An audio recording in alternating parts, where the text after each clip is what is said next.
কেবলা চেঞ্জের পর পরই দেখবেন এই উম্মার কথা শুরু, নামাজ, রোজা, যাকাত, অনেক নির্দেশিকা, ডুজ এন্ড ডোন্টস। তার মানে ওই সভ্যতার পতন সেখানে হয়েছে, নতুন এক সভ্যতার উত্থান এখানে হয়েছে। Changing the leadership. আমরা জানি যে আব্রাহামিক ফেথ যে আমরা বলি, তিনটা ধর্ম, ইসলাম, জুডাইজম এন্ড খ্রিস্টিয়ানিটি, এই তিন ধর্মের গোড়া যে মিলেছে ইব্রাহিম আলাইহিস সালামের এখানে, তাই তো? ইব্রাহিম আলাইহিস সালামের দুই সন্তান, ইসমাঈল আলাইহিস সালাম, ইসহাক আলাইহিস সালাম। এটাকে যদি আমরা ইসমাঈল ধরি, এটাকে যদি ইসহাক ধরি, তাহলে দেখেন এই ইসহাক আলাইহিস সালামের চ্যানেলে দুনিয়া সব নবীরা এসেছে। সব নবী বলতে আমি বেশিরভাগ বোঝাচ্ছি, অলমোস্ট 99% নবী এই চ্যানেলে এসেছে। কিন্তু ইব্রাহিম আলাইহিস সালামের আরেক সন্তান ইসমাঈলের চ্যানেলে কোনো নবী নেই, এটা নবী শূন্য একটা চ্যানেল।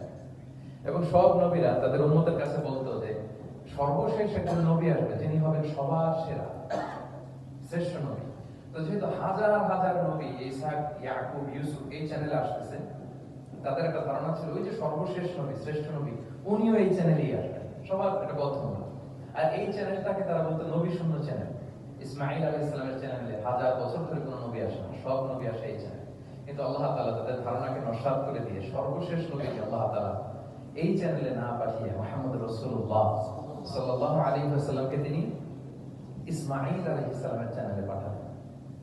ফলে লিডারশিপের চেঞ্জ হলো। এইভাবে আমরা সূরা বাকারার সেন্ট্রাল থিমকে আইডেন্টিফাই করেছি, চেঞ্জিং দ্য লিডারশিপ ফ্রম বনি ইসরাঈল ইলা বনি ইসমাঈল। রাসূল সাল্লাল্লাহু আলাইহি ওয়াসাল্লাম কিন্তু বনি ইসরাঈল ছিলেন না, তিনি ছিলেন বনি ইসমাঈল। এইভাবে আমরা সেন্ট্রাল থিম বের করেছি। কজ এন্ড ইফেক্ট নামে একটা, এগুলো আপনারা সোশ্যাল সায়েন্সের বিভিন্ন বইতে পাবেন। তাফসিরের মধ্যে সাধারণত আমরা আমাদের ক্লাসিক তুরাসি বইগুলোতে দেখি না, কিন্তু আমরা কজ এন্ড ইফেক্ট রেখেছি। প্রত্যেকটা সূরা একটা নির্বাচিত আয়াত থেকে একটা কারণ এবং এই কারণের প্রভাব। ওয়ালাউ আন্না আহলাল কুরা আমানু ওয়াত্তাকাউ লাফাতাহনা আলাইহিম বারাকাতিম মিনাস সামা। জনপদের অধিবাসীরা যদি ঈমান আনে এবং তাকওয়া অবলম্বন করে তাহলে কি পাবে? বারাকাত। এটা হচ্ছে কজ, এটা হচ্ছে ইফেক্ট। লা ইন শাকারতুম লা আযিদানা, এটা কজ, এটা ইফেক্ট। এইভাবে আমরা শুধু কজ এন্ড ইফেক্ট দিয়ে 600 পৃষ্ঠার বই করা সম্ভব। তো আমরা প্রত্যেকটা সূরা থেকে একটা কজ এন্ড ইফেক্ট এখানে উল্লেখ করেছি, জাস্ট একটা বিগিনিং হিসেবে। ইন ফিউচারে যদি আল্লাহ তাআলা আমাদেরকে তৌফিক দান করেন আমরা হয়তো কাজ করব। তারপর আমরা রিফ্লেকশন নামে, রিফ্লেকশন যেটাকে আমরা তাদাব্বুর বলি, তাদাব্বুরে কোরআন নামে একটা পয়েন্ট রেখেছি। ম্যাক্সিমাম একটা থেকে দুইটা তাদাব্বুর শেয়ার করেছি। এখানে আমাদের চিন্তার খোরাক আছে যে এই আয়াতের পেছনের গল্পটা কি, এখান থেকে আমাদের শিক্ষাটা কি, আমরা সেখানে তুলে ধরার চেষ্টা করেছি। কেস স্টাডি একটা পয়েন্ট রেখেছি, যেটা সাধারণত তাফসীর গ্রন্থে আমরা দেখি না। কেস স্টাডি এটা সোশ্যাল সায়েন্সের একটা টার্মিনোলজি। কেস স্টাডি হচ্ছে অতীতের কোনো ঘটনা প্রবাহকে কেন্দ্র করে ওটার উপর বেস করে বর্তমান এবং ভবিষ্যতের সিদ্ধান্ত নির্ধারণ করা, এটাই আমরা করেছি। অর্থাৎ কোরআনের লেন্স দিয়ে আমরা বর্তমানকে ফলো করবার চেষ্টা করেছি এই কেস স্টাডি পয়েন্টে। সবশেষে কিছু শব্দ জানতেই হয়, এরকম একটা পয়েন্ট রেখেছি। কিছু শব্দ আছে এগুলোর অর্থ আমাদের জানতেই হয়, একেবারে রুট লেভেলে। বাদাবিরা, মরুর বেদুইনরা এই শব্দ দিয়ে কি মিন করে, প্রফেটের টাইম এটা দিয়ে কি মিনিং হলো, আধুনিক আরবিতে এটা দিয়ে কি মিনিং করে, শুধু এটার উপর হাজার পৃষ্ঠার বই করা সম্ভব। ফলে আমরা মাঝে মাঝে কিছু সূরায় কিছু শব্দ জানতেই হয়, এই শিরোনামে কিছু কিছু কথা আলোকপাত করেছি। সো এইভাবে আমরা এক নজরে কোরআনটা সাজাবার চেষ্টা করেছি। প্রিয় সুধী, as a writer, as a author of the book, আমাকে যদি বলা হয় যে এটা কোন ধরনের বই, তাহলে আমি বলবো এটা একটা মাইন্ড ম্যাপিং বুক।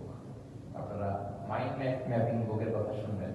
এটা হচ্ছে এই বইটাকে যদি আপনি পড়েন তাহলে কোরআনের শিক্ষাগুলো আপনার মাইন্ডের ম্যাপের মতো চলে আসবে। খুব ইজিলি আপনি এটা থেকে লেসন নিতে পারবেন এবং শেয়ার করতে পারবেন। তো বর্তমান সময়ের জন্য আমার কাছে মনে হচ্ছিল যে এরকম একটা কাজ দরকার। আমার কোরআনের একাডেমিক জার্নি শুরু হয়েছে 2008-এ। আল আজহারে আমি তাফসীর নিয়ে ব্যাচেলর করেছি।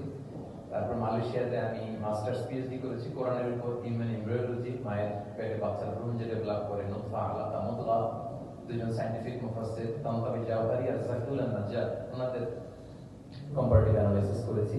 পিএইচডিতে human behavioural patterns in the holy Quran, মানুষের আচরণগত দিকটা কোরআন কিভাবে দেখে, এই যে আমাদের এক এক মানুষ এক এক আচরণ এক এক ভাবে রিঅ্যাক্ট করে, এর পেছনের কারণটা কি, কোরআন কিভাবে দেখে, এটা নিয়ে আমার গবেষণা ছিল। তো ফলে বর্তমান সময়ে আমি দেখলাম যে এরকম মাইন্ড ম্যাপিং বুকের খুব দরকার। এখন দেখবেন যে মানুষের সময় খুব কম, all are rushing, super busy, সময় নাই হাতে। এখন মানুষ ভিডিও দেখে না। আমি 2 বছর আগে একটা প্রফিট সিরিজ করেছিলাম, 25 জন নবীর জীবনের উপর খুবই ওয়েল ডকুমেন্টেড ম্যানারে একাডেমিক ওয়েতে। এটার ভিউ খুব একটা নাই, এগুলো দেখতে চায় না মানুষ। মানুষ খুব বিজি। এখন কি দেখে জানেন? আমি বলে দিই, রিলস দেখে, রিলস, তাই না? রিলসে এই 1 মিনিট, 1.5 মিনিট, 2 মিনিট সে তার জিনিসটা পেয়ে যায়।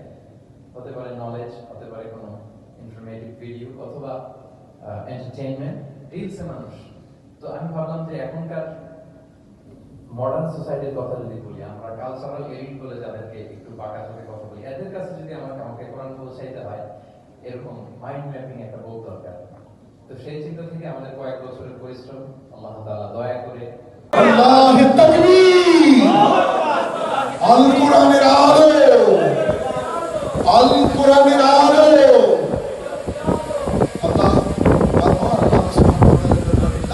শুকরিয়া জানাচ্ছি যে এই চমৎকার সৃষ্টি ডক্টর মিজানুর রহমান হাফিজাহুল্লাহ এক নজরে কোরআন, একটা ব্যালেন্স অফ হোলি কোরআনের শুভ প্রবর্তন আমরা পর্যবেক্ষণ করছি।